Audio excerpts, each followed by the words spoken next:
Jadi ini adalah perintah ya. Hmm. Jadi risalah yang Nabi SAW bawa itu bisa dilanjut teruskan ya ketika agama ini didakwahkan oleh umat ini.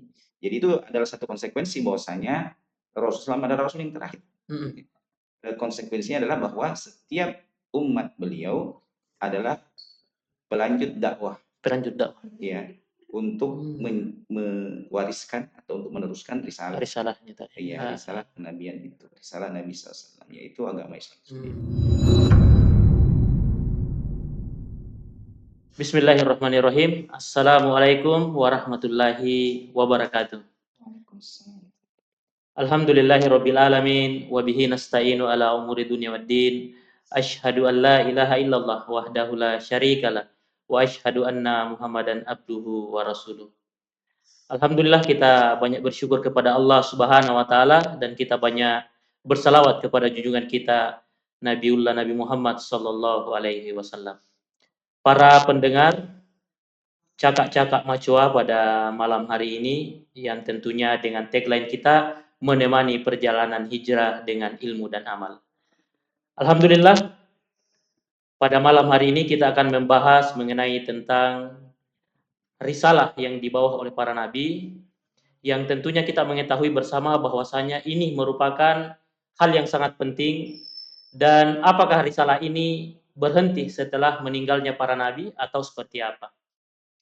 Dan ketika para nabi sudah meninggal dunia, siapakah yang akan melanjutkan risalah ini? Dan untuk menjawab pertanyaan ini, alhamdulillah pada malam hari ini kita sudah kedatangan Ustadz kita, Ustadz Fajaruddin Jarir. Assalamualaikum Ustadz. Waalaikumsalam.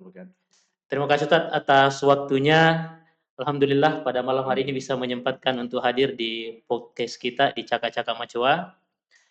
Jadi Ustadz membahas mengenai tentang risalah tadi, sebenarnya apa makna risalah yang kemudian dibawa oleh para nabi dan ketika para nabi ini telah meninggal dunia, apakah telah berhenti juga risalah tersebut Ustadz? Ya baik, risalah itu sendiri satu akar kata dengan kata Rasul ya, yang merupakan utusan dari Allah Subhanahu wa taala. Jadi bermakna utusan dari Allah. Risalah adalah ajaran yang dibawa oleh Rasul itu bersama dengan status kerasulannya. Jadi ini adalah sesuatu yang menjadi amanah dari Allah Subhanahu wa taala sebagai petunjuk bagi manusia yang disampaikan kepada utusan-utusan Allah Subhanahu wa taala. Para rasul itu membawa risalah yang berbeda-beda. Oh, berbeda-beda Ustaz ya. Secara umum ya. Tetapi dia memiliki satu akar yang sama. Yaitu bagaimana mentauhidkan Allah Subhanahu wa taala. Kata Allah Subhanahu wa taala, "Wa laqad ba'atna fi kulli ummatin rasulan an i'budullaha wajtanibut taghut." Jadi satu pokok yang sama, akan tetapi dalam pengimplementasian teknisnya itu bisa berbeda-beda antara satu rasul dengan rasul yang lain. Akan tetapi mereka membawa pokok risalah yang sama, yaitu bagaimana menyembah kepada Allah Subhanahu wa taala dengan tidak menyekutukannya dengan sesuatu pun. Iya. Jadi kalau kita mengerucut Ustadz kepada risalah yang kemudian dibawa oleh Rasulullah Nabi Muhammad SAW, itu setelah beliau meninggal dunia, apakah risalah itu sudah berhenti Ustadz atau ini masih dilanjutkan oleh misalnya ulama atau hanya terfokus di ulama saja Ustadz? Ya. Iya, jadi tidak ada lagi Rasul setelah Nabi Muhammad SAW. Ya. Allah Subhanahu wa taala menegaskan hal ini dengan firman-Nya dalam Al-Qur'an, wa ma kana Muhammadun aba ahadim min rijalikum walakin Rasulullah wa khataman nabiyyin. Nabi Muhammad itu bukanlah hanya sekedar atau bukanlah bapak dari salah seorang di antara kalian, tapi dia adalah Rasul Allah Subhanahu wa taala dan penutup para nabi. Dahulu para rasul itu dibangkitkan bersama dengan umat yang menjadi objek dakwah, kaumnya. Ya, kaum. Adapun Nabi Muhammad SAW dialah penutup para rasul dan risalahnya itu akan dijalankan oleh umat yang akan datang setelah beliau. Jadi tidak terbatas pada kaumnya, tetapi dia berlaku untuk seluruh umat manusia setelah diutusnya beliau menjadi rasul. Ya, jadi tidak seperti rasul-rasul terdahulu hanya dibangkitkan untuk kaumnya saja atau untuk jangka waktu tertentu saja, tapi risalah Nabi Muhammad SAW ini berlaku sejak beliau diutus menjadi rasul sampai datangnya hari kiamat nanti, sampai akhir zaman. Jadi risalah Rasulullah ini akan terus menjadi jalan atau petunjuk atau amanah yang harus dijalankan seluruh manusia tanpa membedakan kaumnya, sukunya, dan itu berlaku sampai dengan akhir zaman, karena tidak ada lagi rasul setelah Nabi kita Muhammad SAW. Tapi apakah ini Ustaz hanya berfokus kepada ulama saja atau masyarakat umum juga bisa untuk kemudian melanjutkan risalah tersebut? Iya, jadi tidak ada batasannya, tidak ada batasan bahwa harus orang ulama. Bahkan kita ini mendapatkan kewajiban untuk mempelajarinya setiap dari awalnya. Artinya orang bisa berstatus ulama kan dengan standar keilmuan tertentu atau standar standar perjalanan menempuh pendidikan atau perjalanan menuntut ilmu dalam kriteria tertentu, hafalan-hafalan tertentu. Nah, itu kan sesuatu yang dijalankan dengan proses sampai dengan mendapatkan predikat itu. Menulis sekian buku yang kemudian dikaji oleh orang-orang setelahnya. Justru risalah ini adalah sesuatu yang harus dijalankan seluruh manusia setelah datangnya Nabi SAW untuk dipelajari, untuk diamalkan. Ya, adapun sebagian dari umat Islam ada yang menjadi ulama, ada yang menjadi dai dan seterusnya. Itu adalah bagian dari bagaimana intensivitas mereka di dalam mempelajari risalah tersebut atau di dalam berinteraksi dengan risalah tersebut untuk kemudian dipelajari dan tentu diajarkan, yang menjadi satu pencapaian ilmu tertentu di dalamnya. Akan tapi secara umum dia adalah sesuatu yang wajib untuk dipelajari, wajib untuk diamalkan seluruh manusia, bahkan sebelum dia menjadi ulama, termasuk juga para ulama tentu saja.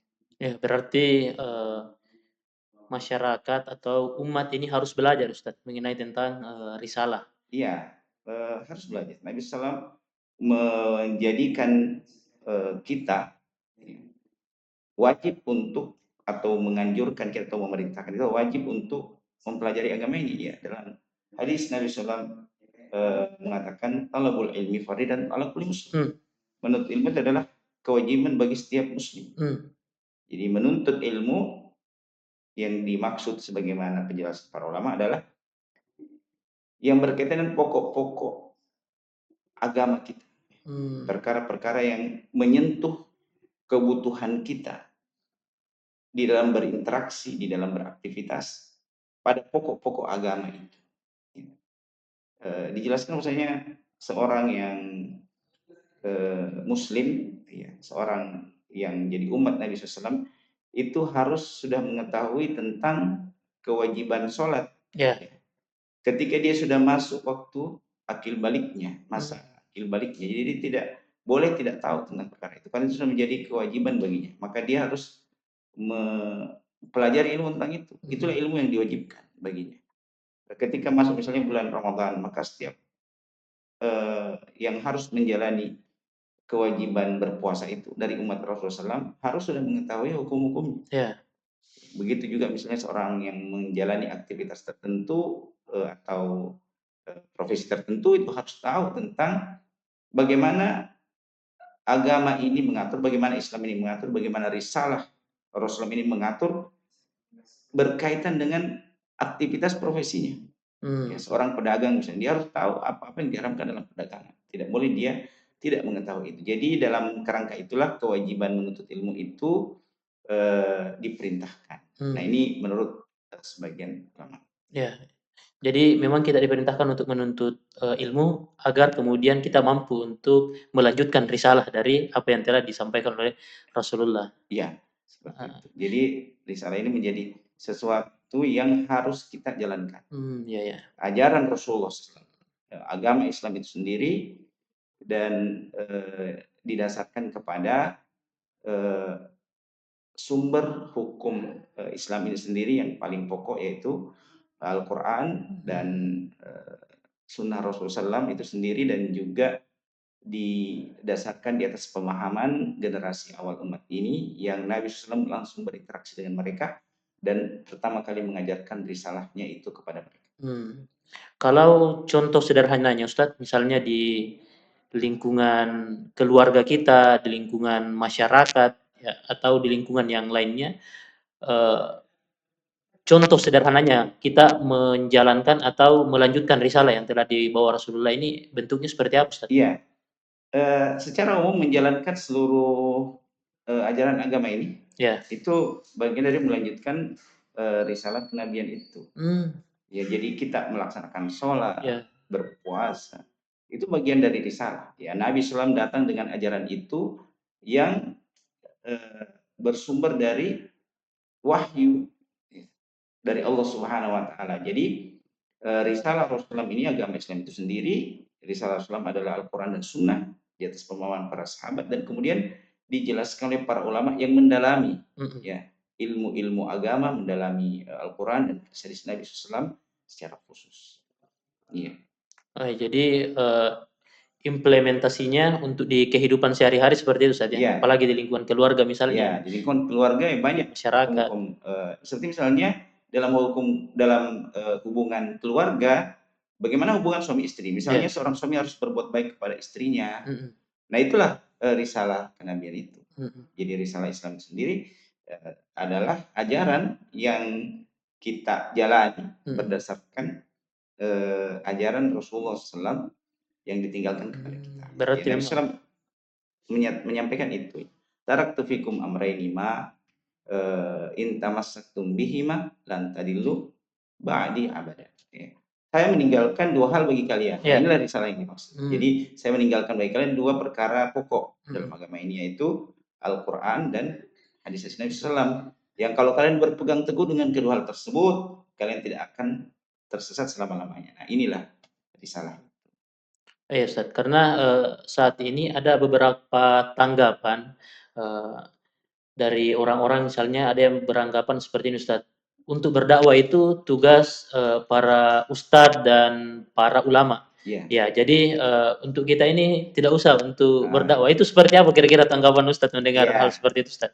Jadi pertama tadi risalah ini kita sudah buat gambaran sederhananya, bahwasanya diajarkan Rasulullah SAW. Lalu kemudian bagaimana risalah ini dilanjutkan dakwahnya, dilanjutkan pengajarannya, atau diwariskan kepada generasi selanjutnya. Nah itulah kenapa dakwah itu menjadi disyariatkan, agar risalah ini bisa terus diamalkan dan terus dihidupkan sepeninggal Rasulullah SAW. Ya. Dan Nabi SAW sendiri menganjurkan hal itu. Nabi SAW mengatakan balighu anni walau ayat. Sampaikan dariku walaupun satu ayat.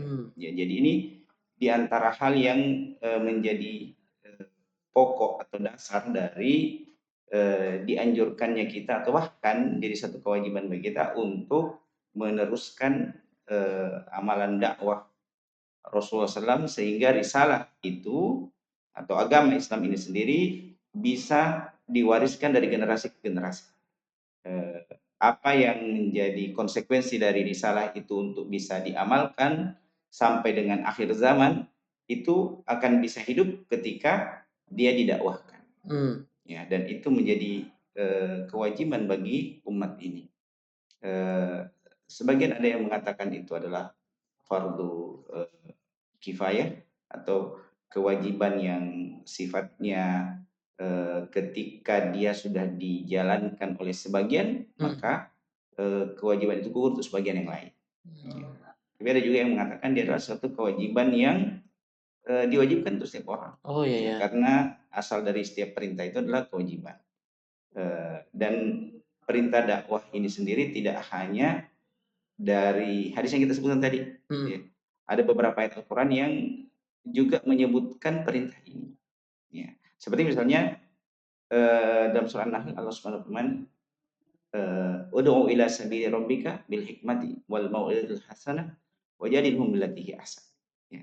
Allah Subhanahu wa taala serulah manusia ke jalan Tuhanmu dengan sifat hikmah, ya, dan al-mau'izah al-hasanah, peringatan yang baik, wajadilhum billati hi ahsan, dan berdiskusilah dengan mereka dengan cara yang baik, berdebatlah dengan cara yang baik. Jadi ini adalah perintah. Ya. Jadi risalah yang Nabi SAW bawa itu bisa dilanjut teruskan ya ketika agama ini didakwahkan oleh umat ini. Jadi itu adalah satu konsekuensi bahwasanya Rasulullah adalah Rasul yang terakhir. Konsekuensinya adalah bahwa setiap umat beliau adalah pelanjut dakwah. Ya, untuk mewariskan atau untuk meneruskan risalah kenabian itu, risalah Nabi SAW, yaitu agama Islam sendiri. Berarti agak keliru Ustaz ya, mengenai tentang pemahaman atau pendapat orang-orang yang mengatakan bahwa cuman Ustadz saja atau cuman ulama saja yang bisa menyampaikan mengenai tentang dakwah risalah tadi yang dibawa oleh Rasulullah SAW. Iya, artinya kurang tepat ya. Ada satu sisi memang yang perlu diperhatikan bahwasanya kita tidak boleh menyampaikan sesuatu yang kita tidak punya ilmu tentangnya. Jadi dia harus didasarkan pada ilmu. Jadi kapasitas seseorang di dalam menyampaikan dakwah itu adalah sesuai dengan keilmuan yang dia miliki. Dia tidak bisa mengatakan sesuatu yang dia tidak punya ilmu tentangnya. Maka risalah ini disampaikan berdasarkan pemahaman, pengetahuan yang kuat, yang jelas, argumentasi yang jelas. Dan ini juga yang disebut oleh Allah Subhanahu wa taala di dalam surah Yusuf. Allah Subhanahu wa taala qul hadhihi sabili ad'u ila Allahi ala basiratin ana wa man ittaba'ani. Kata Allah Subhanahu wa taala, katakanlah wahai Muhammad, inilah jalanku. Apa itu? Ad'u ila Allah. Saya mengajak manusia kepada Allah. Saya mengajak manusia ke jalan Allah. Ala basirah, di atas pemahaman, di atas dasar argumentasi, pengetahuan yang kuat. Ya. Basir. Ya. Saya dan orang-orang yang mengikuti saya. Ya, artinya bahwa pengikut Nabi SAW itu punya karakteristik bahwa dia adalah pelanjut dakwah Rasulullah SAW. Dan ini hal yang juga bisa kita kaitkan dengan konsekuensi bahwasanya kita ini berada pada masa yang jauh dari masa Nabi SAW. Ya, betul Ustaz. Juga berada pada tempat yang jaraknya sangat jauh dari sumber agama ini pertama diturunkan. Ya. Lalu bagaimana kita bisa memahami agama ini sebagai atau memahami risalah ini atau mendapatkan risalah ini dalam kondisi seperti itu jika tidak difahami bahwasanya dakwah terhadap agama ini bukan menjadi tanggung jawab individu bagi kita atau tanggung jawab kewajiban bahkan mungkin dalam tingkat fardu kifayah bagi kita. Ya. Justru karena dia menjadi satu kewajiban, ini menjadi perhatian ya, bagi setiap orang untuk kemudian memiliki peran di dalam dakwah itu. Ya. Karena itulah kemudian Islam ini sampai kepada kita kan bisa dipikirkan seperti itu, bisa dipahami seperti itu bahwa dakwah ini sampai kepada kita karena adanya orang-orang yang berdakwah dan adanya orang-orang yang memahami bahwa dakwah itu bagian dari kewajiban kita kepada agama ini, kewajiban kita kepada Allah SWT. Ya. Jadi memang, agak keliru ya Ustaz, seperti itu, yang Ya, kemudian disampaikan dan ada juga orang yang beranggapan seperti ini Ustaz, ya, saya cukuplah dengan ilmu saya seperti ini sehingga dia kadang tidak terdorong lagi Ustaz, untuk kemudian belajar mengenai tentang, dakwah ini atau risalah yang telah dibawa oleh Rasulullah. Itu seperti apa juga Ustaz? Ada orang yang seperti itu juga? iya, jadi begini, di antara konsekuensi kita menjalankan, risalah, kenabian ini adalah untuk kita bersyukur dengan itu. Mmm. Bersyukur bahwasanya kita mendapatkan petunjuk dan taufik dari Allah Subhanahu wa Iya. taala untuk berada di atas jalan yang akan mengantarkan kita kepada keberkahan hidup di dunia, Mhm. kemudian, keselamatan di akhirat nanti. Itu harus menjadi satu kesyukuran bagi kita. Dan di antara bentuk kesyukuran kita itu adalah bagaimana kita menyebarkan agama ini. Mmm. Bagaimana kita dalam tanda petik menolong agama ini. Mmm. Ya. Jadi kalau kita merasa bersyukur dengan sesuatu, ya, kita akan punya motivasi yang kuat untuk kemudian berpikir dan melakukan sesuatu atau bertindak, bagaimana caranya kita menunjukkan kesyukuran kita dengan itu. Mmm. Ya. Tentu saja dengan mendakwahkannya, ya, tentu saja dengan mengajarkannya. Ketika kita tahu bahwasanya kita, berada di atas petunjuk Allah Subhanahu wa taala dari pemahaman yang kita ketahui, Iya. maka kita tentu ingin orang-orang terdekat kita, orang-orang yang kita cintai, itu juga menjalankan hal yang sama. Maka kita sampaikan itu kepada keluarga kita, kepada istri kita, kepada anak-anak kita. Demikian pula juga kepada orang-orang yang berada di sekitar kita, ya. Orang-orang yang kita cintai, orang-orang yang, banyak berinteraksi dengan kita. Dan Nabi SAW sendiri itu menjadi teladan bagi kita, ya. Bahkan Allah Subhanahu wa taala, menjadikan bentuk kecintaan kita kepada Allah Subhanahu wa taala itu dengan mengikuti Rasulullah SAW.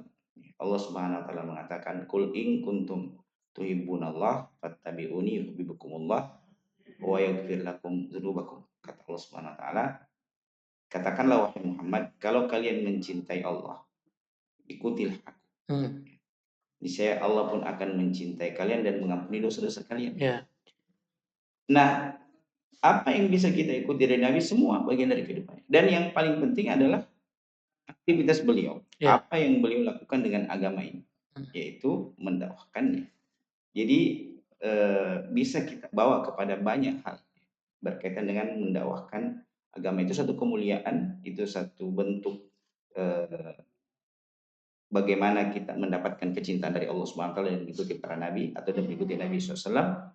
Juga bahwa dia adalah bentuk, eee, bagaimana kita mensyukuri agama ini dengan mendakwahkannya. Menjadi bagian dari ini, diksi yang disebut oleh Al-Qur'an tentang apa, menolong agama ini, ya, kata, Allah Subhanahu wa taala, "Ya ayyuhalladzina amanu hal adullukum ala tijaratin tunjikum min adzabin alim." Wahai sekalian orang-orang beriman, tidakkah aku tunjukkan kepada kalian, satu amalan Iya. yang akan menyelamatkan kalian dari azab yang pedih di hari kiamat nanti. Ya, kata Allah Subhanahu wa taala, eee, "Tu'minuna billah wa rasulihi wa tujahiduna fi sabilillahi bi amwalikum wa anfusikum." Kalian berjihad di jalan Allah Subhanahu wa taala, kalian beriman kepada Allah, beriman kepada Rasul, berjihad di jalan Allah Subhanahu wa taala. Kemudian Allah menyebutkan apa yang menjadi balasan Allah Subhanahu wa taala yang sangat besar terhadap amalan itu. Mmm. Lalu kemudian di ayat berikutnya Allah Subhanahu wa taala mengatakan, "Ya ayyuhalladzina amanu kunu ansar."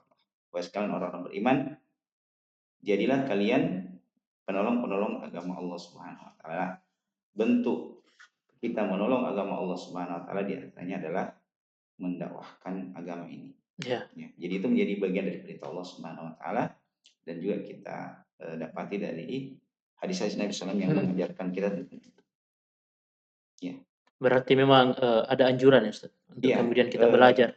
iya, belajar dan menjadikan pemahaman kita itu, sebagai sesuatu yang menjadi landasan kita untuk mendakwahkan agama.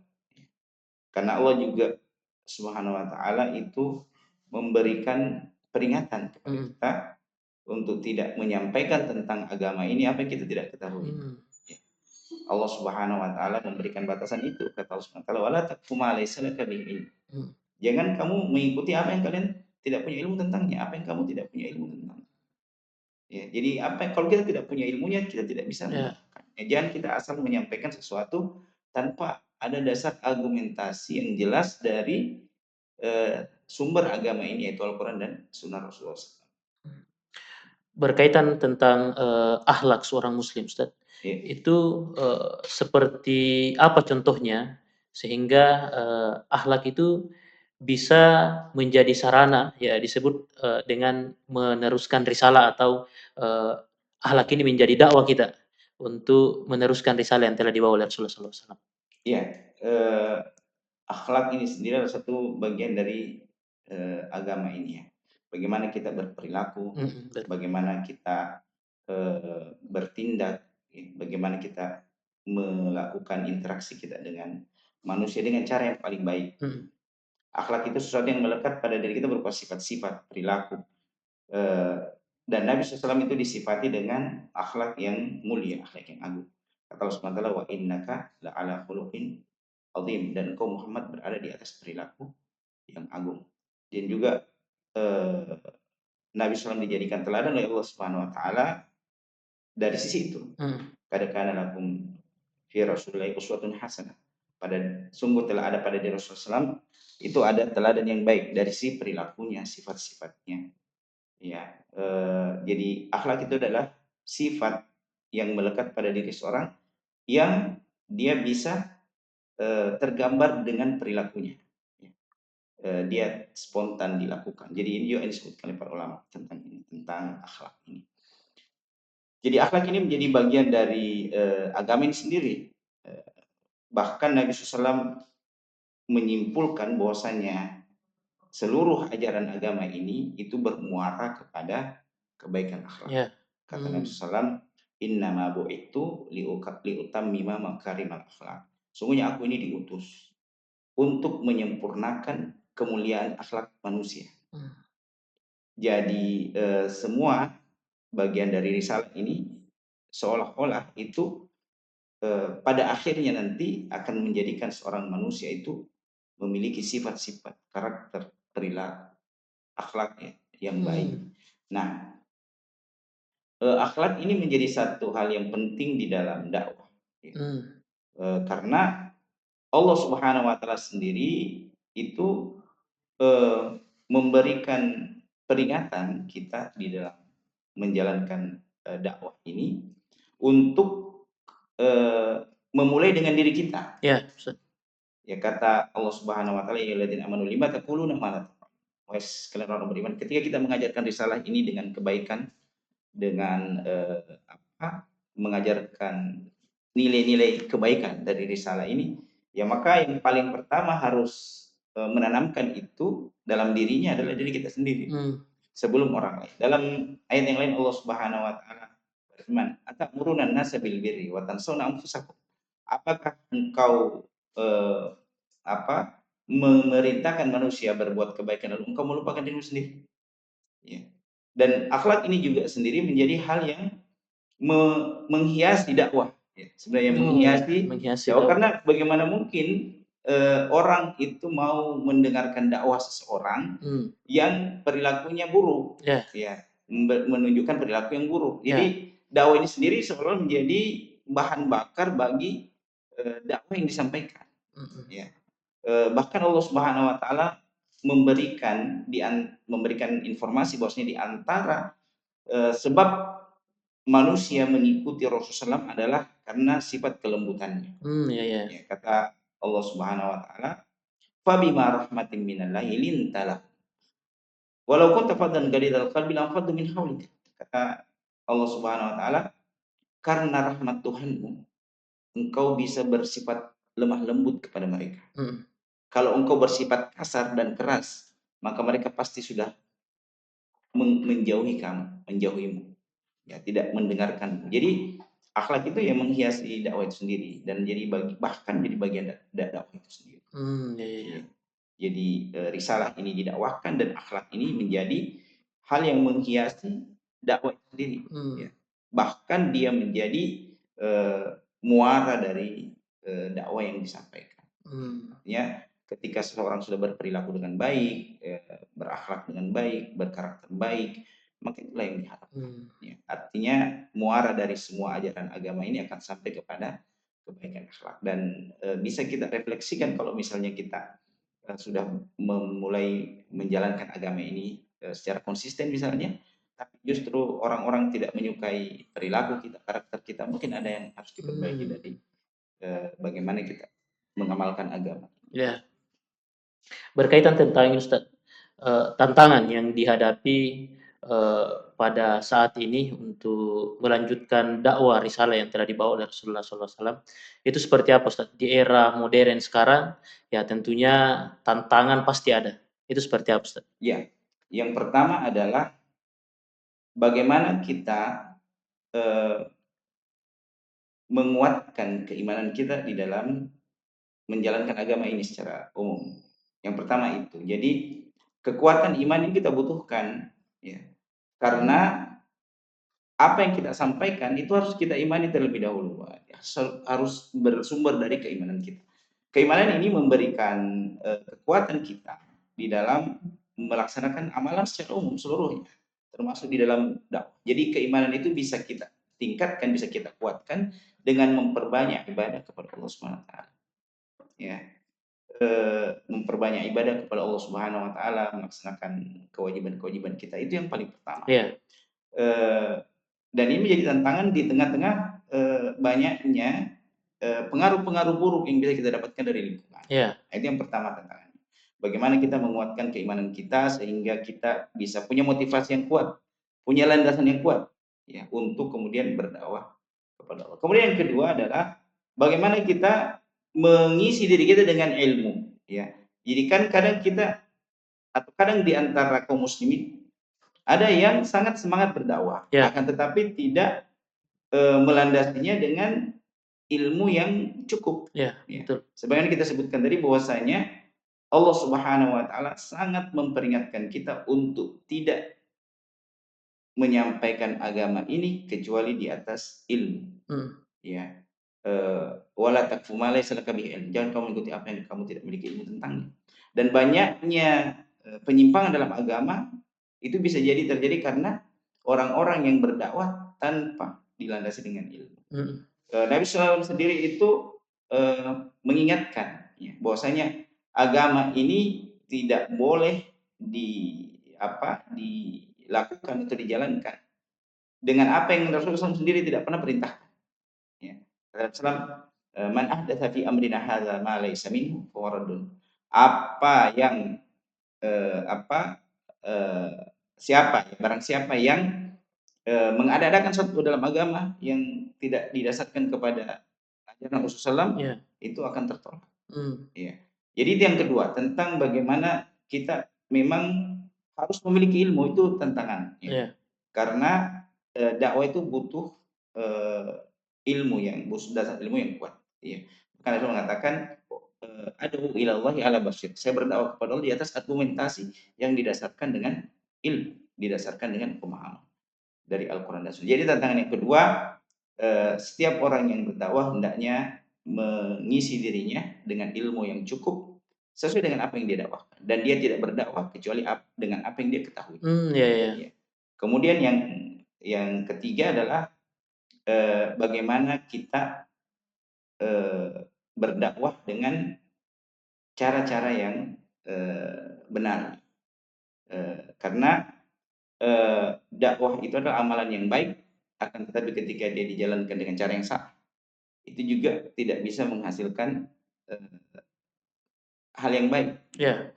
Karena banyak orang berdakwah dengan cara-cara yang justru mendatangkan kemungkaran. Jangan kita berdakwah justru memicu datangnya kemungkaran yang baru atau kemungkaran yang lain.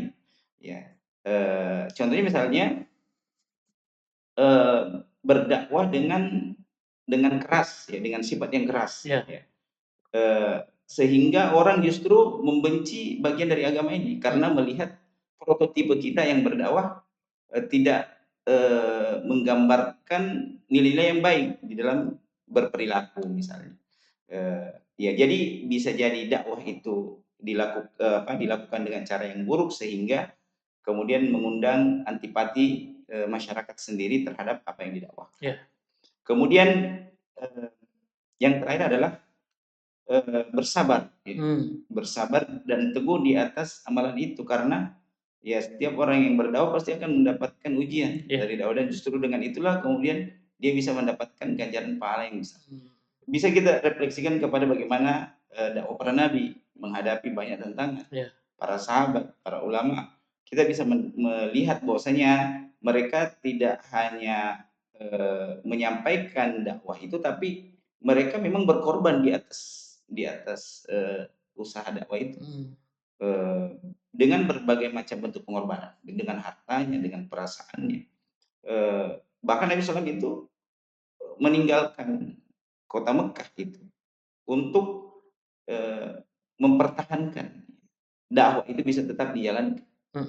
Ya, bahkan pengorbanan seperti itu. Nah itu tidak mudah. Nah, bagaimana kita selalu harus menanamkan pada diri kita bahwasanya ketika kita mau berdakwah maka dia membutuhkan kesabaran. Ya. Tidak harus orang yang kita dakwah itu seketika menerima apa yang kita dakwahkan. Ya. Nabi SAW 13 tahun berdakwah di kota Mekah dan sangat sedikit yang menerima dakwahnya.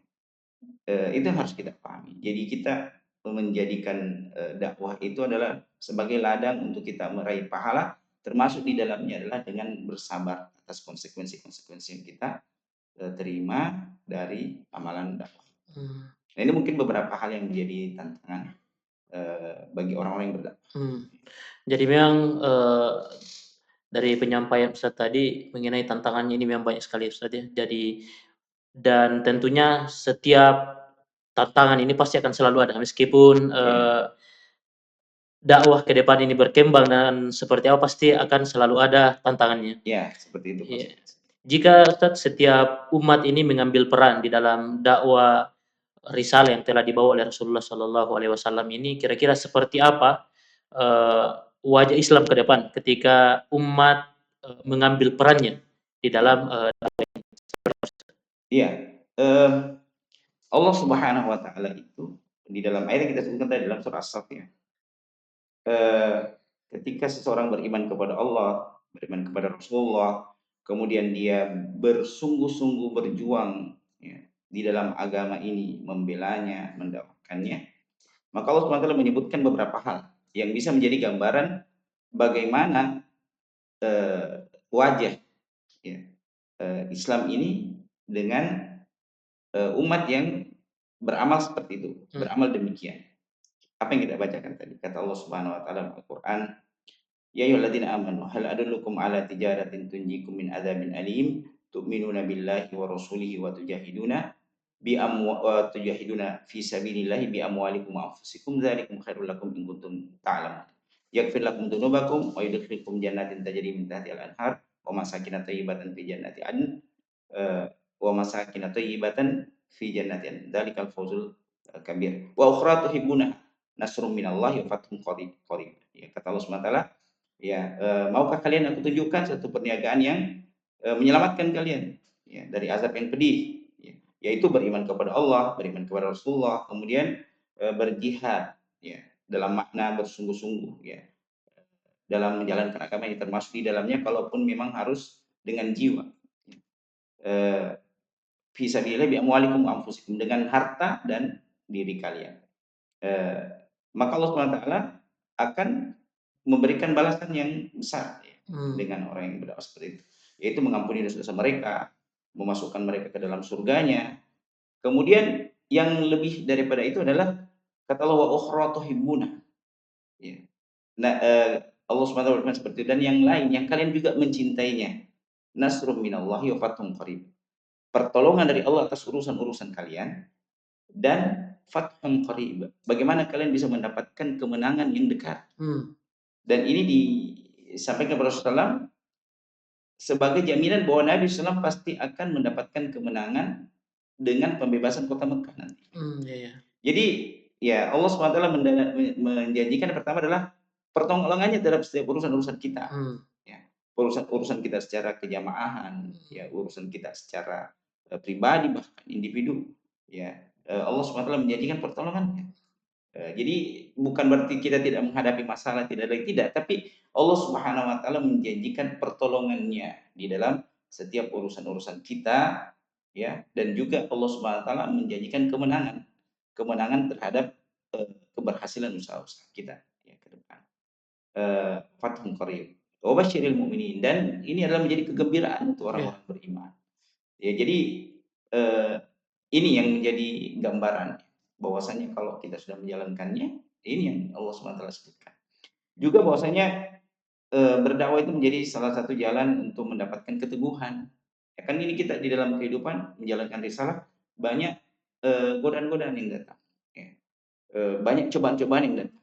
Dan untuk bisa teguh di dalamnya diantaranya adalah dengan menjalankan dakwah ini. Kata Allah SWT, in tansurullah yansurkum. Kalau kalian menolong agama Allah, dan ini dakwah menjadi bagian dari bagaimana kita menyiarkan agama ini, menolong agama ini. Ya, kalau kalian menolong Allah SWT, Allah pun akan menolong kalian dan meneguhkan kalian. Ya, keteguhan ini satu hal yang berat. Ya, kita kan menghadapi berbagai macam problematika kita masing-masing dalam kehidupan. Yeah. Dan banyak di antaranya yang membuat kita mungkin akan berpikir tidak lagi mau menjalankan agama ini karena soal itu. Ya, tapi di antara apa yang dijanjikan bagi orang-orang yang berdakwah adalah dia bisa teguh dengan keyakinannya, dengan jalan taufiknya dan jalan hidayah dari Allah Subhanahu wa taala. Nah, itu mungkin sedikit gambaran tentang kira-kira akan seperti apa yang kita bisa dapatkan dengan berdakwah. Ya, jadi memang banyak hal-hal yang kemudian kita dapatkan, Ustaz, ketika umat ini mengambil peran, ya, di dalam dakwah ini.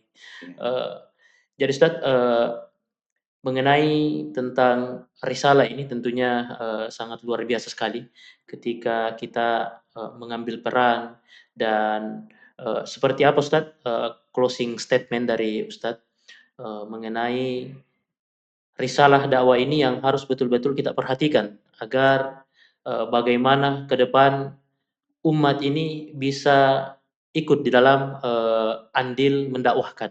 Ya, seperti apa, Ustaz? Iya, jadi kita mulai dengan diri kita masing-masing. Membangun kesadaran diri untuk itu. Dan kalau misalnya setiap orang punya kesadaran, maka kesadaran secara secara jamaah itu bisa menghasilkan satu langkah yang besar, satu perubahan yang besar. Dan setiap kita itu Allah SWT telah menegaskan, ya, bahwasanya setiap orang-orang mukmin dan beramal soleh itu mendapatkan pahala yang tidak terputus. Di antara cara kita untuk mendapatkan pahala yang tidak terputus adalah mengajarkan petunjuk agama ini kepada manusia. Karena Rasulullah mengatakan mandala ala khairin mandala ila khairin, siapa yang mengajak kepada kebaikan falahu mithlu ajri fa'ili, maka dia mendapatkan pahala sebagaimana pahala orang yang mengerjakan. Ya, jadi inilah di antara hal yang bisa mendatangkan pahala yang tidak terputus itu bagi kita. Ya. Agama ini diwariskan, dan ini adalah satu fenomena atau fakta yang kita lihat, ya, bahwasanya Islam ini tersiarkan dan terjaga sampai saat ini. Kenapa bisa seperti itu? Ya, karena pada setiap generasi ada orang yang berdakwah. Oh iya. Pada setiap generasi agama Islam ini diwariskan dengan berdakwah. Kenapa bisa sampai ke negeri kita Indonesia, padahal kita ini jauh dari sumber awal risalah ini turunkan di kota Mekah dan kota Madinah itu. Ya, karena ada orang yang menyampaikan itu. Karena ada orang yang punya kesadaran dakwah itu. Ya. Dan ini menjadi tanggung jawab kita. Kalaupun generasi pendahulu kita telah menyampaikan Islam kepada kita, tentu kita punya kewajiban juga. Apakah Islam ini akan berhenti pada kita? Ya. Sementara begitu banyak orang yang telah berkontribusi sehingga bisa sampai kepada kita. Ya. Nah, itu tadi kita mensyukuri itu dengan berusaha untuk ikut menyebarkannya. Ya. Jangan sampai Islam ini terhenti pada generasi kita, terhenti pada diri kita. Sementara kita mendapatkan kemuliaan Islam ini dengan pengorbanan orang-orang sebelum kita. Ya. Maka ini hal yang harus kita sadari, bahwasanya setiap kita diajak oleh Allah Subhanahu wa taala, setiap orang-orang beriman diajak oleh Allah Subhanahu wa taala, paling tidak terputus karena apa? Karena mereka mewariskan, mereka mendakwahkan, menyebarkan. Mereka me memperjuangkan Islam ini sehingga bisa terus terwariskan kepada generasi-generasi setelahnya. Mungkin seperti itu. Ya. Terima kasih Ustadz atas penyampaiannya, atas ilmunya yang telah disampaikan kepada kita sekalian dan kepada seluruh pendengar program podcast Cakak-Cakak Macua ini. Semoga ada hal ya yang bisa kita dapatkan di podcast kali ini yang pada intinya mengenai tentang dakwah risalah yang telah dibawa oleh Rasulullah Shallallahu Alaihi Wasallam, bukan hanya tugas ulama, bukan hanya tugas ustadz, tapi tugas kita semua. Kami akhiri. Assalamualaikum warahmatullahi wabarakatuh. Waalaikumsalam.